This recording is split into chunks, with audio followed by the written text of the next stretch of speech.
নাশকতার আগুনে পুড়ল গাড়ি। গভীর রাত 2টো নাগাদ শুক্রবারে এই ঘটনা ঘটে। আগুনে পুড়ল এক ব্যক্তির গাড়ি, আরেকটি যাত্রীবাহী অটো রক্ষা করেছেন নিজেরাই। একই বাড়িতে দুই গাড়িতে আগুন লাগিয়ে দেওয়া হয়েছে মধুপুর থানাধীন পুরাতল রাজনগরের 4 নম্বর ওয়ার্ডে। পরিবারের লোকজনরা সরকারি অভিযোগ করেন পাশের বাড়ির দুই যুবকই তাদের গাড়িতে আগুন লাগিয়ে দেয়। তার দুদিন আগে সবাইকে প্রাণে মেরে ফেলার হুমকিও নাকি দিয়ে যায় দুই যুবক। আমার যারা রাত্রেবেলা ফোন করছে, ফোন করে বলতেছে আমরা গাড়ি শেষ ফুটালাইছে একবারে। তুমি বাড়িতে ছিলে না? আমি বাড়িতে ছিলাম না, আমি বাবা। কি শুনছো সকালবেলায়?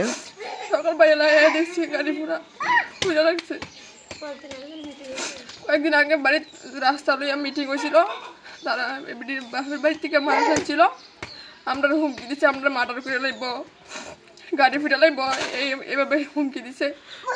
কিসের জন্য হুমকি দিছে? জায়গা সংক্রান্ত বিষয় নিয়ে? কে হুমকি দিছে? পিয়ারা বেগম। তোমার হাজবেন্ডের নাম কি? মইনুল হোসেন। কালকে রাত্রে তো আমি পড়াটা শেষ করে রাত্রে 12টার দিকে করতে গিয়ে বাড়ি দেখছি গাড়িটা আগুন লাগছে।